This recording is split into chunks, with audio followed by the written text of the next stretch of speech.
Hello and welcome, my name is Mike from the MatchDayVlogs YouTube channel, and we have quite the episode for you today. We have the great pleasure of being joined by a Southampton legend, so to speak, the man who needs no introduction, but he's going to get one anyway. I'm here with Dave Merrington. Dave, how are you? Keeping well? I'm fine. Good, good to see you. Delighted to be here. Of course, you've had a season off without any punditry, so if you were going to pick one season to miss, that was probably going to be the one, right? Well, to be honest, Mike, I have seen 2 games live. The other games I've seen on the television. One I went with my granddaughter, who's a big fan, to the Brentford game at home, which didn't go well. No. And then Adam Blackmore asked me to go to the last game of the season, which was Liverpool. Yeah. So those are the 2 I've seen this season. The others I've seen on TV. Yeah, no, well, the Liverpool one was quite an exciting one, wasn't it? I think none of us were expecting the 4 goals from either side, so that was quite something. So Dave, take us back. How did your football journey begin? Was it always going to be football in your life? Being a Geordie and being brought up in the northeast, where they're quite fanatical about their teams, and you're either red and white or black and white. Right. And my father, I was brought up in the family side that were black and white. They were Newcastle supporters, die-hard Newcastle supporters, and at school, the 2 sports the 3 sports really, you had cricket in the summer and athletics, and football in the winter. We didn't play at the school I went to, we didn't play rugby. And so I came through the ranks of playing at school and for the district and the county, and then the scouts came knocking on the door. And in those days you left at the age of 15, so it was a natural progression to go straight into football. And I had a chance of going to a number of different clubs. Different scouts came, but one scout came, a guy called Jack Hickson, who sent many players down to the club I joined, which was Burnley. And I went there as a 15-year-old. Yeah. And joined the club there on the ground staff. But it was so different then, Mike. You trained on a Tuesday night and a Thursday night, and during the week you swept the terraces. And that was part of it all. And I went in one week, and I'd been speaking to my father, and I said, well, what happens if I don't make it, Dad? So he said, well, would you like some sort of apprenticeship? So I said, well, I think I'll ask the club. Anyway, I went into the secretary and said to Albert Mannix, Albert, I think I'd like, instead of just staying on the ground staff, I'd like to have a trade in case I don't make it. So what they did, they had companies who did jobs at the ground, and there was an electrical company, and I got an apprenticeship as a TV and wireless engineer. And did about 12 months. We clocked on at 7 o'clock in the morning. And my first job was to do aerials. We put aerials on roofs. Oh my goodness. And really interesting. I never got inside to work actually on the tellies in those days, or the wirelesses, radios as you would call them now. But once I turned 18, the club offered me a pro contract, and I turned pro. But how the game has changed. Yeah, was there a big money jump from going from aerials to football pitches? No, I mean, the money in those days, a tradesman and a player, if you were in the first team, at that particular time, it was £20 a week. Wow. With a £4 win and a £2 draw. Oh my word. And I've seen players fall out in the dressing room when they've lost games and lost £4, I'll tell you. And then of course the maximum wage was abolished, and the first players to get £100 a week was a player that was at Burnley at the time, a guy called Jimmy McElroy, and the other one was Johnny Haynes at Fulham. Oh, yeah. And of course, you look at the modern game now, and they're all millionaires now, Mike. Yeah, certainly big money. So I guess that kind of ties on to the next question. You know, what was football playing? You know, what was being a professional footballer like during your career? I mean, was there as much exposure to the media? Was it kind of, you know, was your life intruded upon by fans, or was there any kind of that aspect?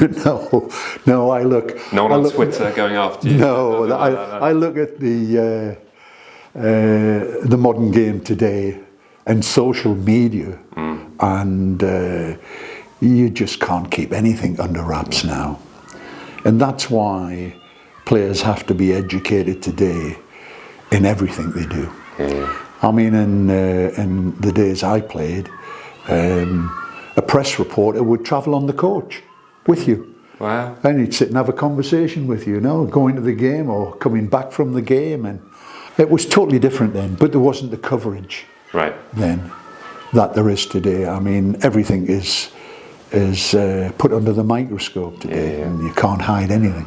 So do you have a best moment as a player? Anything particular that stood out for you? No, I think looking back, I think as a young boy, I made my debut against Chelsea at home, and we won 6-2. And I think, sounds nice. As a young man wanting to play football, I think the first time you get into the first team, and which is the Premier League now, that was a big moment for me, and I look back, and that's one of the things that stick in my mind. Nice, no, that's great.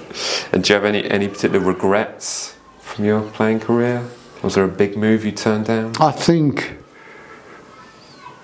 regrets, I would say I have a couple of regrets. One, I finished playing when I was 26. I was unfortunate because I was a very, very quick, very aggressive player. But unfortunately, we were doing some weight training from squats and jumping and with weights in our hands, and I damaged an Achilles so badly, and I played with it when I shouldn't have done. Right. They wouldn't do that today. The medical setup today is fantastic. Yeah. And they kept giving me injections to keep me playing, cortisone injections. And I'm led to believe you shouldn't have any more than 3, and I had 12 in one leg. And of course it calcified the sheath in the Achilles. And unfortunately, I damaged the other one as well, carrying that one. And the left one was so bad, it finished my career at 26.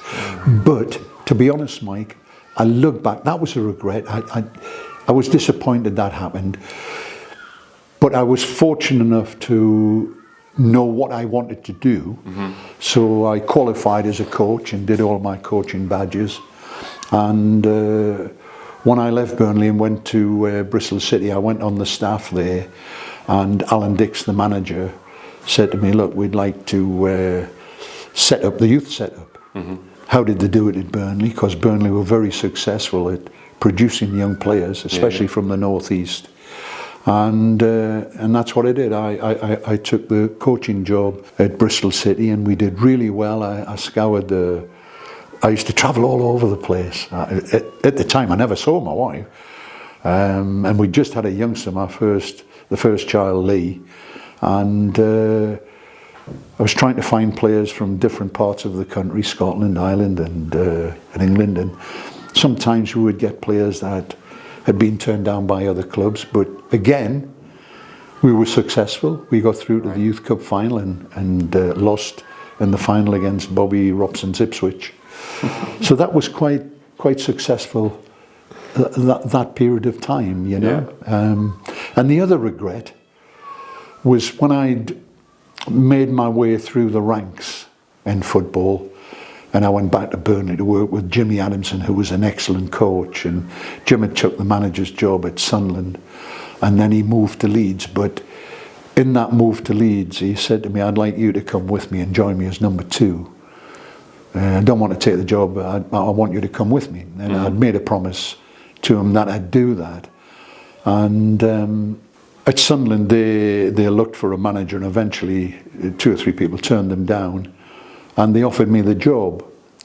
And I said to them, well, unfortunately, I've made a promise to Jimmy and I won't break it, to join him at Leeds. But looking back, I think it would have been right for me to say to Jim, I think it's time now, maybe it's to branch out as a manager on my own, and maybe that is one of the regrets. I should have done that. Right, branching out. Wow. Much earlier. Do you have a proudest moment, whether it be from your playing career or coaching career, or even punditry career? I think when I joined Southampton, and Laurie brought me down, and the game was changing then, Mike. You know, the education side was changing, the whole area of football was changing, and I was blessed that the players I got to handle over a period of years, we were very, very successful with the players I had. I mean, we finished up winning the league, the youth league, the Southern Youth League 3 times. We won the Southern Junior Cup with these players. And then, one of the things I look back on, we got a phone call at the football club and said Man United have dropped out of a big tournament in Germany. And the agent had heard that we had a good youth setup. And would we be able to come to this tournament in Laupheim, Germany, southern Germany? And we filled in that spot when United pulled out. For whatever reason they pulled out, I don't know. But when we got there, I mean, the tournament was just, it was terrific. Yeah. I mean, it was the first time I'd gone to Laurie and said, look, I think we should take these players abroad because it's great experience for them, it's great development. And Laurie agreed. And anyway, we went to Laupheim and we won the tournament against some great opposition. I mean, they'd spent a lot of money and bringing Flamingo over from South America, so it'll tell you how big the tournament was. And we won that tournament. And I never forget, I remember Francis Bernali in the semi-final. We'd beat the German side by Bayer Leverkusen in the semi-final, and they'd won it for 2 years running. And in Germany, if you win a tournament 3 times, you get to keep the trophy. And of course, we knocked them out in the semi-final, but Francis got a terrible cut on his head. And I treated it, patched him up, one thing and another, because we did everything ourselves then. Right. The medical side, the coaching side, everything. And Francis being Francis, such a lovely, lovely lad. I mean, a real credit to the football club and to himself. And I said to him, Francis, I'm not playing you in the final. Well, he said, what, you're not playing me in the final? I said, no. I said, the cut. He said, I'm playing in the final. So I said, well, I'm not sure we should do that. Like he said, patch me up. So I said, okay, Francis, we'll patch you up. So we put a padding on and we put bandages round, and it looked like a turban on his head. And he played in that final, Francis, and played well. Shearer played in the final, and Madison, and Jeff Kenner, 1 or 2 other players. We had some great players. Won the final, and then we went back next year, got to the final again, but lost the final. But in the meantime, there was another tournament in northern Germany, which was as big, called Stemvida. And because we'd won this tournament, we got an invitation then to go to Stemvida. And of course, as the years were going by, players changed, but we had a great crop of players, and we went up to Stemvida, won that tournament, went back the next year, won it again, went back again the 3rd year, won it again, kept the trophy. So I look back and I think, those players that time, it was just I mean, you're not talking about the first team, you're talking about the youth team, but these players went on to be great players. You know, Letizia. After doing the treble. Yeah, I mean, fantastic. Yeah, I mean, these kids had developed. They were great guys. They were rounded personalities, strong personalities, and eventually got through into the first team. But I look back and I think the impact you have on young people's lives can be tremendous. Yeah, massively so. I mean, you've already touched on this a little bit in terms of what you've already said, but have you seen massive changes over the coaching of younger players? I mean, we talk a lot about the Southampton way in terms of bringing up youth talent, but have you seen a particular change from your era to today, should we say? The development of the game and the academy system, we were very blessed as the years went on, and Laurie had the foresight to see that the game was changing. And I think Southampton were one of the clubs that led the way, both on and off the field, with the education of players, not only from an educational point of view at the college, but off the field as well. I mean, we introduced a chaplain into the football club. One of the first. We took the players down to St Dismas Society, which was a place for homeless alcoholics and people who had fallen through the net in society and were really struggling. And the guy who was the chaplain was a guy called Father Andrew, who was a lovely man. He didn't actually have a church, he ran the society. And we used to take the players down there and they would mix with the clients down there, and they were from every walk of life. I remember meeting a guardsman in there. He was a captain in the Coldstream Guards and had a drink problem, and eventually got cashiered and left the forces. And he was a lovely man.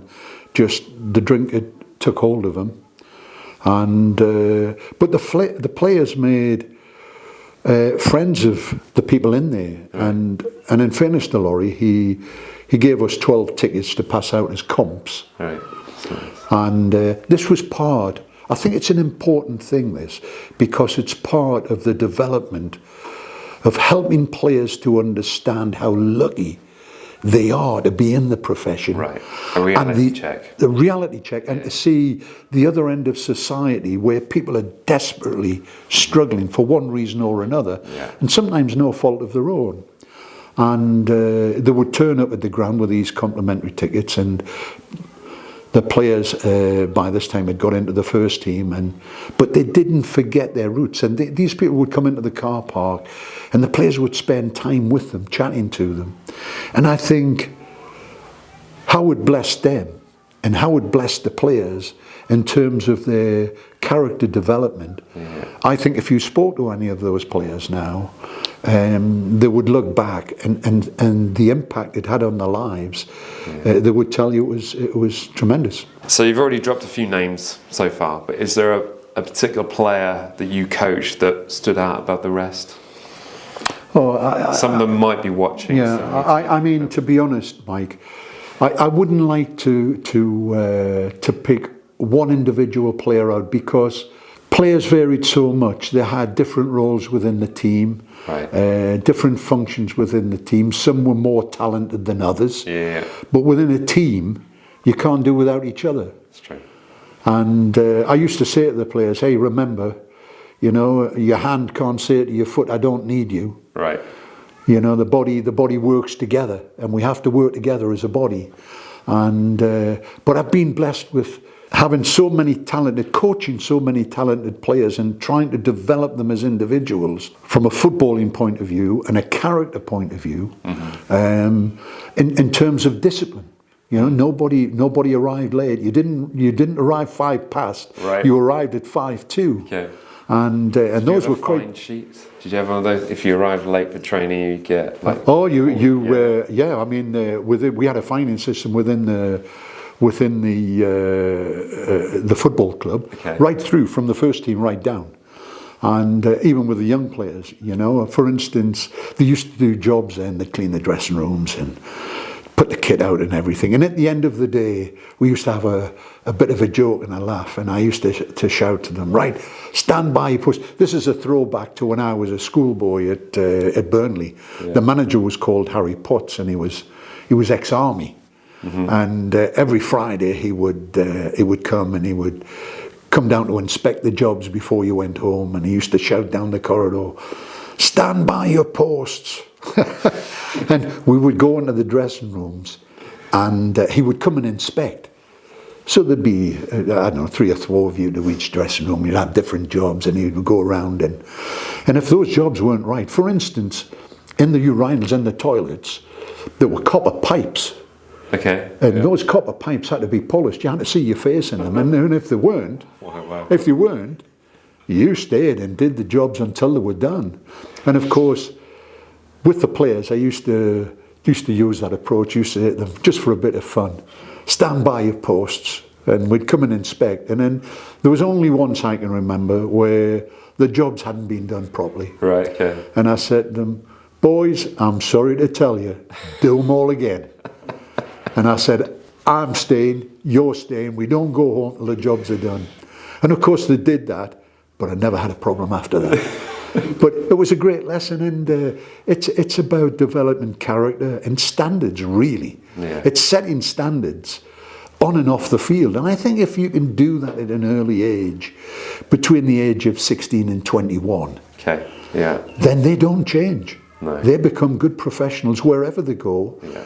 And whatever team they go to play for. Yeah, that kind of routine, make your bed kind of thing. Yeah, so I was blessed with having some great talented players, you know. I mean, you look at Letizia, you look at Shearer, Jeff Kenner, Madison, Dodsey. You know, there were so many of them, the Wallace brothers, you know, so many. And they were all different. Yeah. You know, different roles, but just fantastic guys. Yeah, and what players they went on to be after that as well, so fantastic. Do you have a favourite goal or the greatest goal that you've ever seen? I'm hoping it's going to be a Southampton goal, but if you have another, that's fine. Well, funny enough, I do. And what I would say is I've seen some goals in the Premier League over the years with Henry and different people scoring fantastic goals, you know. Arsenal had 1 or 2 strikers who scored fantastic goals, different clubs. Yeah. And I've seen some magic goals, absolutely off the wall. But the goal that I remember best, we had a youth match. Okay. And we played at Oxford. And Letizia was in the team. And this goal matches any I've seen. Right. Even at youth level. And we come in at half time, and I'd said to Matt, I want you to be more involved, Matt. So, and he was playing outside right then. Matt was a really talented player. And I said, I want you to roam across the front. And I said to the players, when you pick the ball up, if you get a chance to knock the ball into Matt, see if we can knock it into his feet. And he picked the ball up on the left-hand side, and Jeff Kenner was playing, and Jeff picked the ball up, and he chipped this ball from the left back position into Letizia, who was just inside his own half, and he took it on his chest, and there was a player up behind him, and as it dropped to his chest, it went onto his knee, and he flicked it over his head, turned the player, and he's now running at the defence, went past the other midfield player, dipped his shoulder and went past the other midfield player, approached the centre half, dipped his shoulder again, went past the centre half, knocked it to the right of the other centre half as the left back was coming in to close down on him, and he bent the ball into the top corner of the net from just outside the box. Wow. It was a goal that anywhere in the world, right, at any level, it was such high ability and skill. It just sticks in my mind, and it matches any I've seen from any player. And I remember coming back after the game. It's a great little story, this. Coming back and going into the staff room afterwards. It was a home game, and we played the youth match, and I come back and we're chatting away and having a drink in the staff room. Chris Nicholl was the manager at the time, and I said, fellas, I've got to tell you something. I've seen a goal today. I said, this kid is a genius. And they all laughed and fell about. And I'm telling them the story. And of course, Letizia went on to be a legend and really was a genius. Yeah. It seems crazy that we've seen so many montages of Letizia goals, but we haven't seen that one. So no, I mean, he scored a goal against Newcastle in the Dell where he flicked it over somebody's head. A similar one, but this one, it just took so long to get from inside his own half to the opponent's goal, and having to beat so many players to get there, and to have the ability and the awareness and the calmness to finish it off and put it in the top corner. I mean, it was just mind-boggling. Wow. We're now going to be desperately looking for footage of that somewhere, hopefully. It's like I've listened to every Beatles song, and now you're telling me there's another one. There's another one to listen to. Okay, brilliant. Just looking back to some of the other aspects of the academy and seeing how certain things have changed from the time that you were coaching at Southampton to now. I think the academy setup is absolutely fantastic. I think the one question you have to ask is how much money you're actually spending on the academy. Mm-hmm. What the academies have done, they have terrific facilities now, IT facilities, for breaking down players' performances, the medical facilities. There's so much now within the framework of the academy because of the finance. Mm-hmm. But what it hasn't done, it hasn't produced any more players. Right. It's just given the players a much better setup to develop and get through to the first team. Yeah, because we have seen some youth talent. Me and Jack have been to some youth games ourselves, and we've seen some standout performances. But do you think it's easier or harder for these players to break into the first team now? I mean, we always think about when new signings come in, everyone wants a big name and a big transfer, stuff like that. But do you think that's kind of blocking the youth side of things? I think you have to get a balance, Mike, between your spending capacity, your recruitment. I have always talked about, all the years I've been in the game, about blueprinting. Yeah. What does blueprinting mean? It means you have a first team set of players, and then underneath you have players who can fill in. Right. So underneath your first team you've got a blueprint, another team underneath. And in the modern game today you need a squad of players, because you're not going to get through. No. In the modern game today, especially if you're playing in Europe, you need a big squad, because the demand on the players today is extreme. So you need to change your players, and you need to have a squad of players. So you have to get a balance of being able to produce players through your ranks, which Southampton have been extremely good at, I would say, over the last 20, 30 years, and spending your money wisely. I think the academy system helps with the facilities to develop those players. But if you don't spend the money wisely, and you get the balance, I like a mixture of both, of experienced players and young players coming through. Yeah, so they can learn from them and adapt to the. Well, I think if you've got good professionals in the dressing room, then I think that rubs off. They help them, they develop them during the week and in matches as well. Yeah, I think that's so important. Yeah, and we've also seen this season, of course, big clubs, top six clubs actually go after some of our academy talent, which has been sort of a little bit disruptive as well. Yeah, well, I think the biggest problem for Southampton has been when they had the period of real success. You either, as a club, have to move to the next stage and become a bigger club again, a bigger company. Worldwide, to keep your players financially, or you run the risk of, like Virgil van Dijk. I always remember working with Adam Blackmore, and we were talking about Van Dijk, and I said to Adam, "You'll never keep this boy." "Oh, I've got to keep him." And I said, "Adam, you've got to understand the system within the game." I said, when a club comes in, a Man United, a Liverpool, or an Arsenal, or a Tottenham, or any of the big six, and they're going to treble your wages. You're going to play in Europe, in the biggest competition. You're not going to keep the players.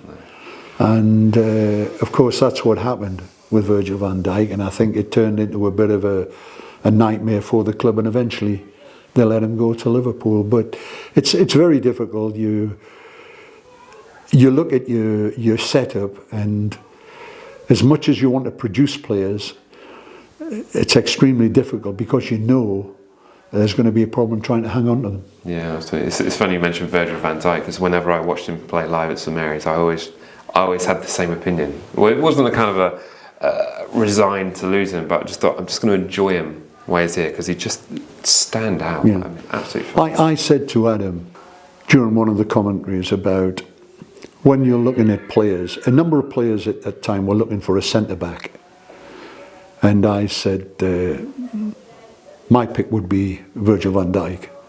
And he said, yeah, but it's all about money. I said, never mind the money, Adam. I said, when you're at a top club, if there's a player becomes available and he's what you require, don't bother about the money, get him. Yeah. And I think that's what Liverpool did. I think Jurgen Klopp saw what I saw in Van Dijk, and I think he's been a highly successful player for Liverpool. Yeah, a bargain at 75 million. Absolutely. So was there, as a football pundit watching the games, has there been a great moment for you, one that particularly stands out? I look back and I think it was 2016, and I think Claude Puel was the manager, well he was the manager, and they'd been drawn against Milan, and we travelled to Milan, and I think one of the most exciting things I've experienced was mixing with the fans, because as a coach and a manager, you don't often get this type of experience. Right. So we turned up, Tony Husband and Adam Blackmore, and we turned up in the square in front of the cathedral, and the 7,000 fans turned up for the game, and they were so excited, they were so delighted to be there, and we've gone down into the square to interview them, and it was just a moment I look back and I think, as a pundit and as a fan, not being involved with the game from a coaching side of view, it was just an experience of being a fan with the fans, interviewing the fans. And it was just a fantastic moment. They were so excited. And I look at the game, I don't think we picked the best side. We lost the game 1-0, we missed chances. And I think Claude Puel at the time changed the setup that season. I don't think he needed to, because the season before we were playing so well, and any team we played, we gave them a problem. But he changed the system, I think, for Europe. And I think we paid a price for that. I think he left out people like Fonte, Redmond, I think, and Austin. I think he left a number of players out. I can't quite remember. But whether it was the best team or not, and whether it was the best technical setup. Yeah, quite negative this way. Yeah, so, yeah. You know, not to concede. Well, we were a high pressing side. And the players were so used to playing like that. And they were a difficult side to play against, Mike, make no doubt about that. And he changed it. And I think that particular game, as much it was as exciting for me and the fans to be there, I think we paid a price because of the team we selected and the manner in which we played. But we all differ as coaches, don't we? Yeah, indeed. It was always one of my great regrets. I think travel to Milan. I think during the time I was just getting back into watching football again, and the idea of getting on a plane to watch your team play was. It was just. They were everywhere, you know. They were down the canals. They were in the square. They were in the bars. And do you know what? Something else I remember. They weren't a ha'porth of trouble. The Southampton fans. There was no problems. There was no fracas, there was no affrays or anything. They were just so well behaved, so delighted to be there in the city and enjoy the football. What a credit they were to the city. Yeah, it's fantastic. No, in fact, one of my greatest moments as a football fan was actually watching us at St Mary's beat Inter Milan 2-1. I remember being stood there after the game, and I just didn't want to go. I just literally stood there as the terraces were singing, and just the idea of you've just beaten Inter Milan. Yeah. Moving on to more of a modern day perspective, of course, we've just come off a rather disappointing Premier League campaign. It's been less than adequate on many levels, but is there any particular aspect that's disappointed you the most from last season's performance?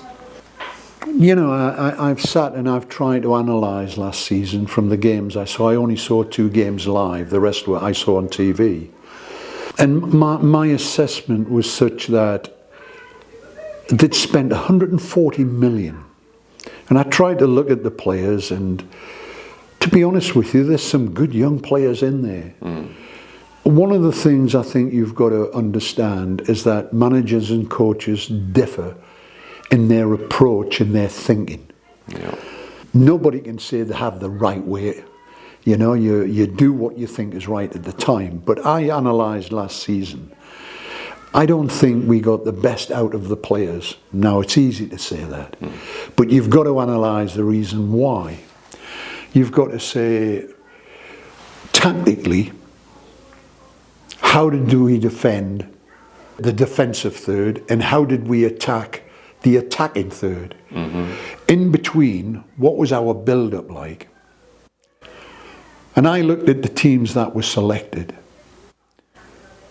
Were the players in the right positions? Were the teams tactically set up sound? How did we handle the ball when we have the ball? How did we defend when we didn't have the ball? And I just felt that we didn't move the ball quick enough. We didn't get the ball forward quick enough. We didn't get the ball in possession out wide and into the box. What are the consequences of that? When you're coaching, you bring in a striker, say he's 6'7", and you've got Adams up the front as well. You could have played those as an idea. I'm putting thoughts into your mind now. As a coach, this is how I think you've got to think. You've got to think, right, okay, how can we change with the players we've got and get the best out of them? Yeah. How can we give them the passion to believe in something? And I think that had we have got the ball forward quicker, closed down off the ball quicker, got the ball out wide quicker, got the ball up to the front men quicker, got the ball into the box quicker. For instance, if I was a striker at Southampton, I'd have been pulling my hair out. I didn't get enough service into my feet. I never got service when I was spinning off the shoulder into space. When we got the ball out wide, did we get enough balls into the box? Now, if you can do that, and this is only my idea of what I thought could have been done. You could have played the big lad up the front. We didn't really see enough of him. Played Adam alongside him or Armstrong alongside him. And whenever we got the ball out on wide and say, look, let's have some disciplines. Our first look has got to be forward. We want to get the forwards into play. We want to create problems for the defenders we're playing against. We want to play at the feet quickly. We want to get ball into space quickly. We want to get the ball out wide. But when we get the ball out wide, let's deliver into the box. Let's have people getting into the box. And I just felt last season we were so negative. Nothing wrong with keeping possession of the ball. But if you've got no end product with it, you go nowhere. If you look at your good sides, your Man Uniteds and your Man Cities, especially Man City and Liverpool, they're not frightened to play short, but play a long ball. They look for it. They get the ball forward quickly. They get the ball into the box. And I don't think we did that last season. I think we paid the consequences of that. And having spent 140 million, I don't think we mixed it up enough and had enough thinking out of the box. And that's got to be done at the training ground. Sports Republic's ownership of the club, of course, coming on to buying the club last year. Like you said, they've invested 140 million. I think the word that was used either by yourself or perhaps Adam Blackmore in a previous interview I've heard is the word chaotic, which I think kind of epitomises my aspect of an outside looking in. But you know, in terms of the actions they've taken as an ownership of a football club, should we as fans be patient with it, or should we have any extended concerns with how the club's been run currently? I think when you look at the setup last season, and you sack 3 managers in a season, right, there's something drastically wrong. within the framework of the company for that to happen. Nobody wants to see a manager get the sack. You want people to go in and do the job and be successful. But when a company sacks 3 managers in a season, you've got to ask big questions. And I think that when you look at the people who are running the club and have bought the club, the little bit as I understand, Dragan Solak, Henrik Kraft, Rasmus Ankersen is another one. The little bit I found out is that 2 of them are billionaires, you know, so they've got good money behind them. Rasmus Ankersen was the previous director of football at Brentford, so he's got an experience of behind the scenes, and I think he was also executive chairman at Midtjylland and the Danish club. So there's experience there from a business point of view. There's experience there from a footballing point of view. I think they've got to look at last season, put it into the melting pot and say, what did we do right? What did we do wrong? Did we buy good players? Yeah, they bought some good young players. Sacking 3 managers, you've got to look at the reason why. You know, you've got to look at the appointment. Have we got the appointments right? This season, they've brought in a new manager called Russell Martin. His background, I think, was MK Dons or something. I think I might be right, I might be wrong there, but I think it was at Swansea. I don't know a great deal about the guy.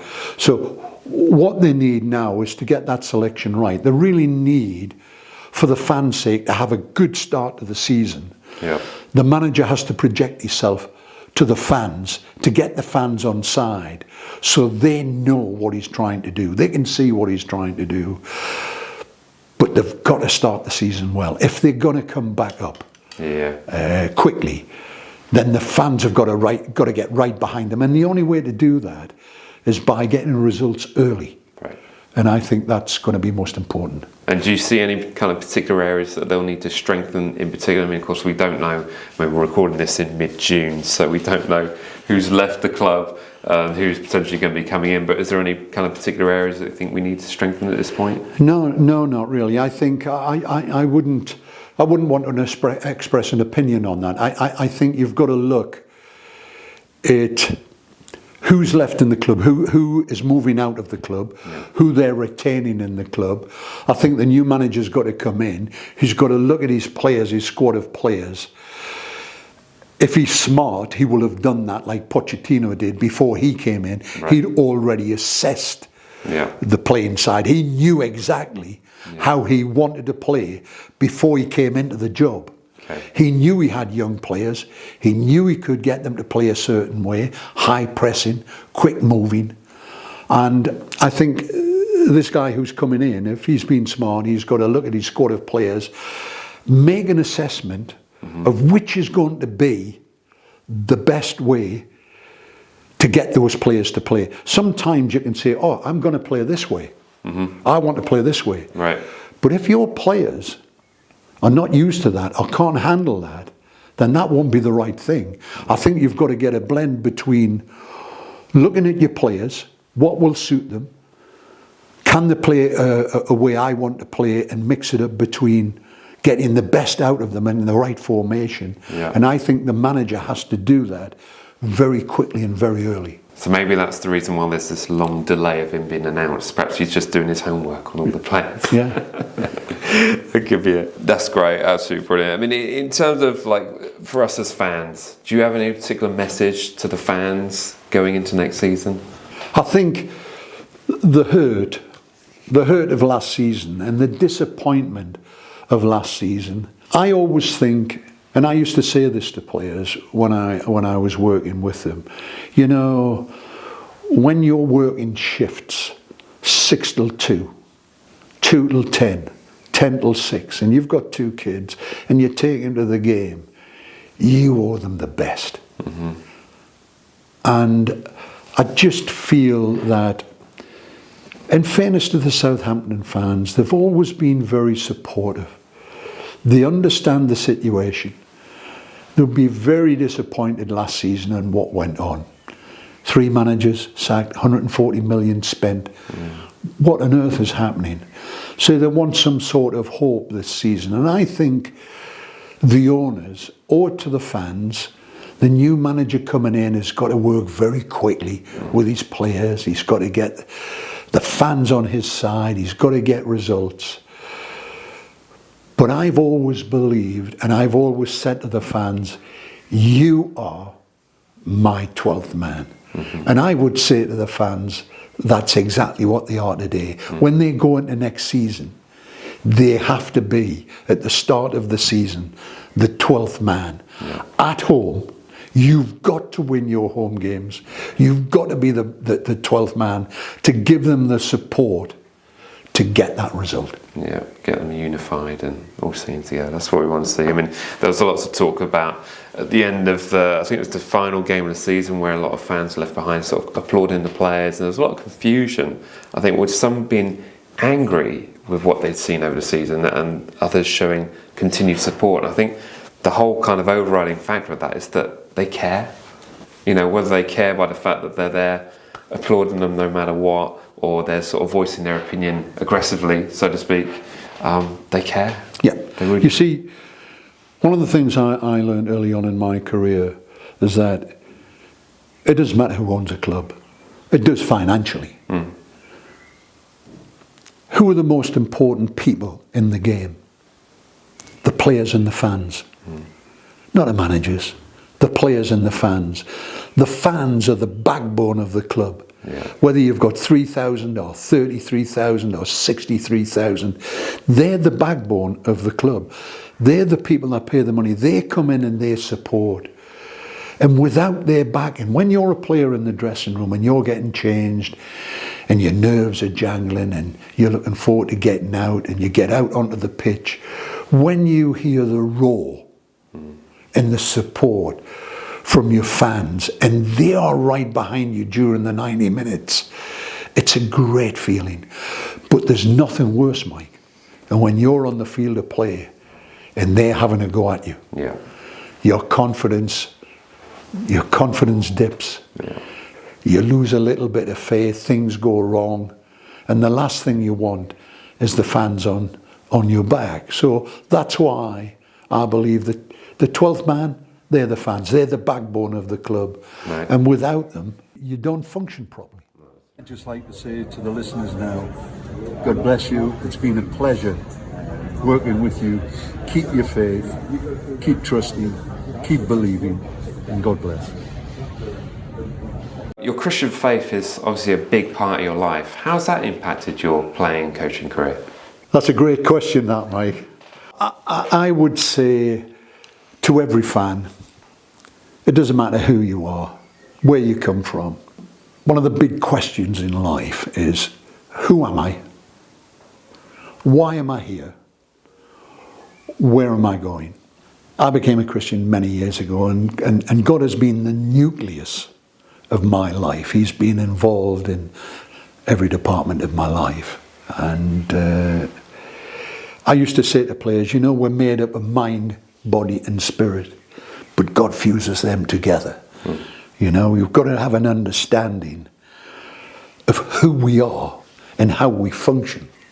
Trying to define your spirituality is such a big subject, and the psychology of sport, the spirituality and the sporting side. I think you can't answer that question in a minute or two. I think it needs another session of going into the sporting side, the spiritual side and the psychology side of the game. But the question you asked me was, yeah, God has played a tremendous part in my life and continues to do so. And let me leave you with one thing, you know. Many years ago I heard a guy I was talking through, and he said, you know, everything, Dave, through which you go, or we go, is to teach you something of the God of the universe. That sounds like a great segue into part 2 of this. So we'll have to take that up on our next opportunity to meet together. But Dave, thank you so much for taking the time to join with us here today. It's been great to get an insight into the football of old and of course of modern day as well. So it's been absolutely fantastic. Thank you so much. Thank you. Thank you so much for watching. As always, remember to like, comment, share and subscribe. And we'll see you in the next one. All right, see ya.